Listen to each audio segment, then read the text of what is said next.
Bonjour à tous et bienvenue dans cette chronique taraborienne.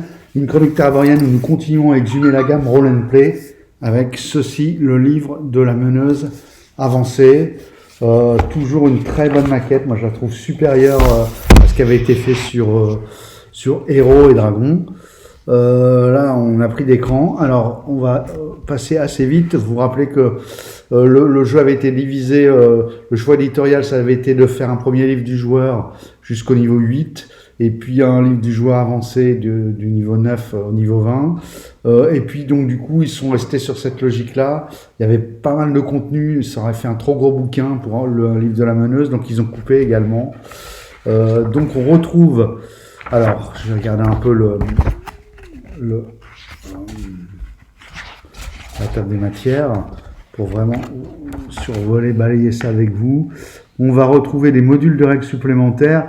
Vous voyez, moi c'est ce que je vous disais, les modules de règles, ça m'a semblé être une des très bonnes idées pour un petit peu transformer le jeu en une véritable boîte à outils. D'ailleurs, c'est pas un hasard, il recommence avec des modules de règles supplémentaires. Et pour les chapitres, c'est la boîte à outils. Alors on va pas tous les faire dans le détail. De toute façon, je pense que au début de l'actual play, je ferai certainement un petit focus sur ceux avec lesquels, enfin, on va le faire avec les joueurs, mais on va peut-être le faire aussi pour la destination du public. Ou alors, quand les modules apparaissent dans la partie, peut-être laisser les gens le plus vierge possible. Alors, j'en prends au hasard. L'usure des armes et des armures. Voilà, lorsqu'un jet d'attaque, vous obtenez un 1 sur votre D20. L'usure est activée, l'arme subit un cran d'usure. Cela représente les mauvais mouvements effectués en dommageant l'arme. Lorsque lors d'un jet de dégâts, vous obtenez le maximum sur les dés de dégâts de votre arme, l'usure est activée. Lorsque sur un jet d'attaque, vous obtenez un 20 sur votre D20, l'usure est activée et l'arme subit un cran d'usure.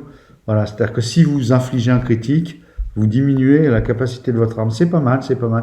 Bon, alors évidemment, ça fait un petit peu de la comptabilité à tenir. Bon, moi, je pense que c'est jouable.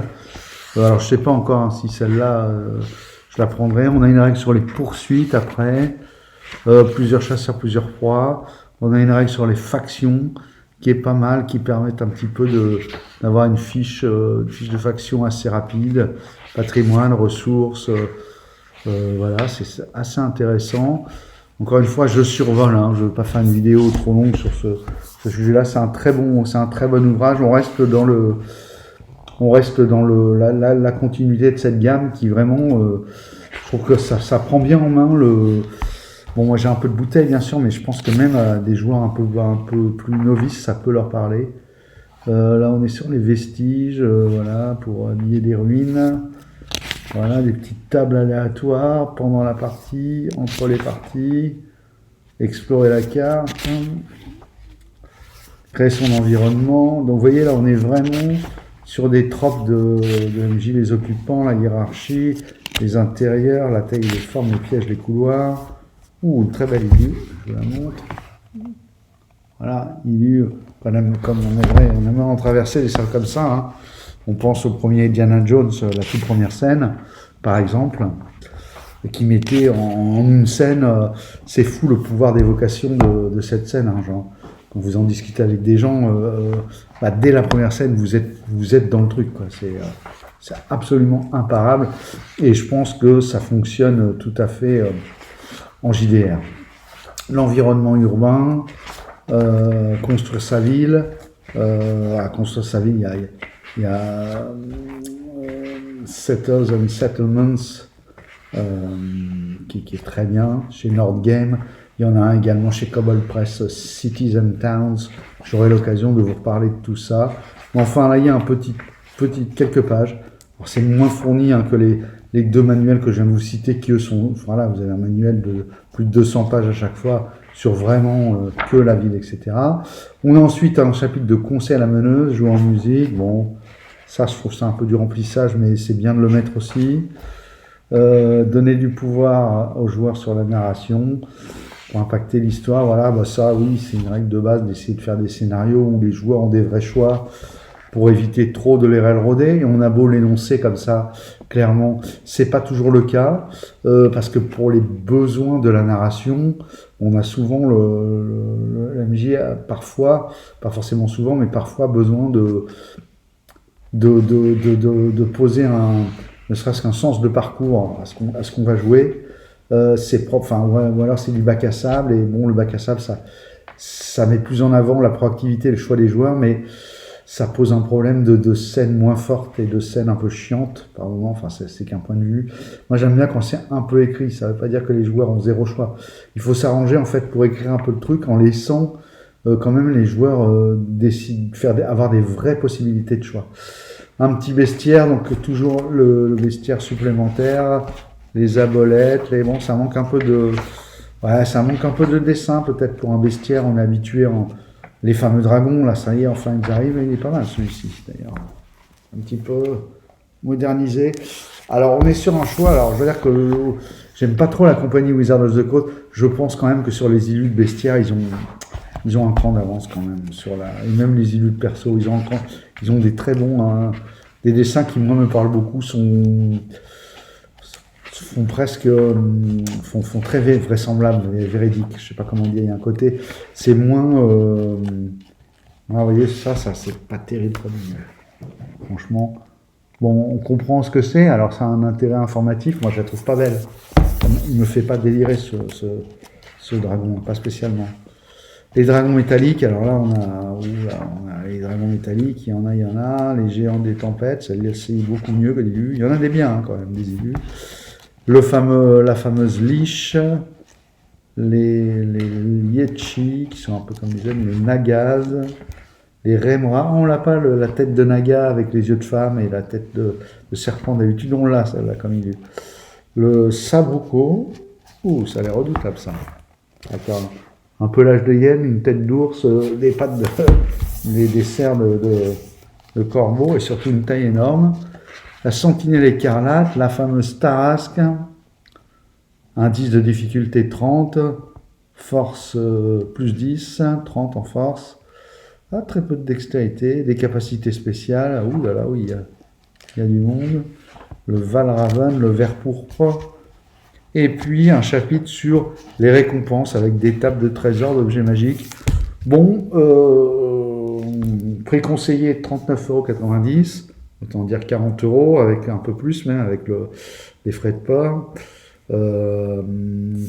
Bon, que dire, bon, ça fait le taf. Pochette très belle. On est dans la continuité de la gamme.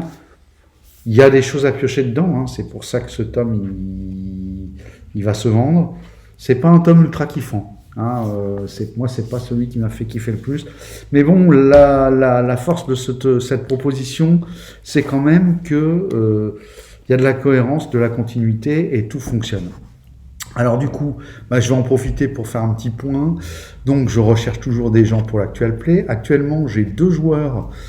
On s'est déjà rencontrés et on a pu se confirmer qu'on était bien sur la même proposition et donc ça va le faire. Il y a 2 joueurs qui sont recrutés. Qui ont même déjà fait des propositions, du coup comme c'est des joueurs qui maîtrisaient les règles, qui ont fait des propositions de personnages et ça a créé un truc franchement pas mal. J'ai hâte de vous présenter tout ça. Je pense que ça va être assez intéressant. J'ai un 3e joueur avec qui j'ai fait une première prise de contact. Il faut qu'on arrive à se croiser sur le Discord. Voilà, long shot si jamais. Voilà, pensez à m'envoyer un petit message pour qu'on essaie de se coordonner pour discuter, vérifier qu'on est bien sur les mêmes attentes et que ça peut le faire. Pour toi comme pour nous, je dis nous puisque nous sommes maintenant désormais 3. Ceci dit, s'ils sont que 2, bon moi j'aimerais bien 3 ou 4, mais pas plus. Et s'il doit y avoir moins, c'est pas trop grave, je pense, pour lancer la première aventure. De mon côté, j'ai avancé sur la première aventure, j'ai avancé sur le dispositif, j'ai eu une proposition du copain Fabou pour éventuellement qu'elle met au point une machine pour sonoriser, qui me dit qu'il profiterait bien de l'occasion pour éventuellement sonoriser la partie. On voyait donc tout un tas de sons plus ou moins en direct avec un conducteur du scénario. Donc on est en contact. Moi ça me parle beaucoup aussi, ça m'intéresse. m'intéresse beaucoup. Je pense que ça peut être très intéressant. C'est toujours bien de tester des avancées technologiques autour du hobby. Que dire d'autre? Et puis voilà, je pense que le dispositif, finalement, on va être sur quelque chose de beaucoup moins interface, parce que les deux joueurs que j'ai rencontrés, on est assez vite tombé d'accord sur le theater of the mind pour les combats. Le côté, on préfère décrire les PNJ que de montrer une photo ou une façade, ou les lieux, parce qu'en fait, ça brise un peu. Il y a même un des deux joueurs qui m'a dit que lui, il préférait des descriptions, rester dans la conversation. Moi, ça me parle tout à fait. Ça permet à chacun de se faire un peu son petit film. Voilà. Et Dieu sait si les cerveaux humains sont redoutables pour ça. Et puis, je pense que les joueurs jetteront les dés chez eux et me donneront le résultat. Et moi, je ferai la même. Avec ma tour AD, j'aurai les résultats comme ça. Bon, il y a aussi dans mon process de jeu des choses de mon procédé, pour ceux qui connaissent la chaîne, Frankenstein, qui était un peu un mix de tout ce qui se faisait en 5e, où en fait, pour aller plus vite, il y a pas mal de sauvegardes. Moi, je me fais une petite fiche de récap des persos, donc j'ai leur sauvegarde, et quand il y a besoin de tirer une sauvegarde, sans les prévenir, par exemple, qu'ils ont cours en danger, type un gaz qu'ils ne peuvent pas repérer. Si vous leur faites tirer une sauvegarde, ils savent tout de suite qu'ils sont sous les effets d'un gaz. Là, je tire moi les sauvegardes. Donc tout va bien jusqu'à ce que tout aille mal. Jusque là, tout va bien. Et quand ils ratent la sauvegarde, je leur annonce que leur personnage se roule au sol avec la poitrine complètement serrée, le diaphragme qui ne s'ouvre plus, des difficultés à respirer et qui commence à perdre des points de vie s'ils ont raté la sauvegarde de poison, de gaz empoisonné. C'est un peu plus... je trouve cinématographique, c'est un peu plus dans ce qu'on veut essayer d'émuler autour d'une table de JDR.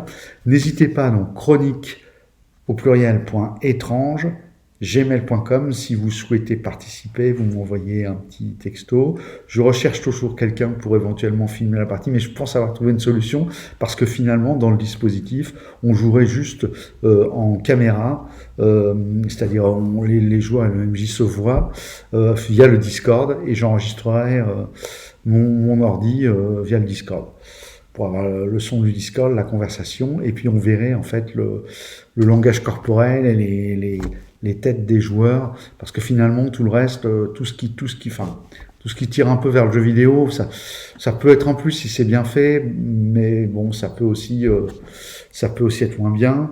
Bon, idéalement, les bons actuels P, il y en a beaucoup qui sont autour d'une table en IRL. Nous, c'est pas possible. Je pense qu'avec le Discord, il y a moyen de faire un truc bien sympa en restant focus sur la conversation, les déclarations et le rebond conversationnel. Eh bien, j'espère que cette vidéo vous a plu. N'hésitez pas à liker, partager, me contacter si vous êtes intéressé pour participer à cet Actual Play.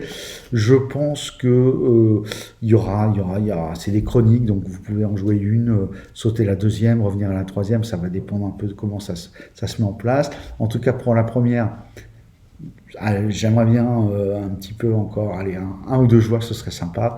Long shot, je sais pas du tout si ça va lui plaire, la proposition, donc je peux pas encore me prononcer. Pour l'instant, ce qui est sûr, c'est qu'on a déjà 2 joueurs et un MJ ultra motivés, alors je me permets de parler à leur place, ultra motivés pour démarrer le plus vite possible. Je suis en train de mettre la dernière main au scénario et puis du coup sur leur proposition de personnages et de psychologie de leurs personnages, un petit peu voir ce qu'on peut construire pour avoir du roleplay le plus intéressant possible à la table. Sur ce, je vous dis au revoir et à très bientôt. Au revoir.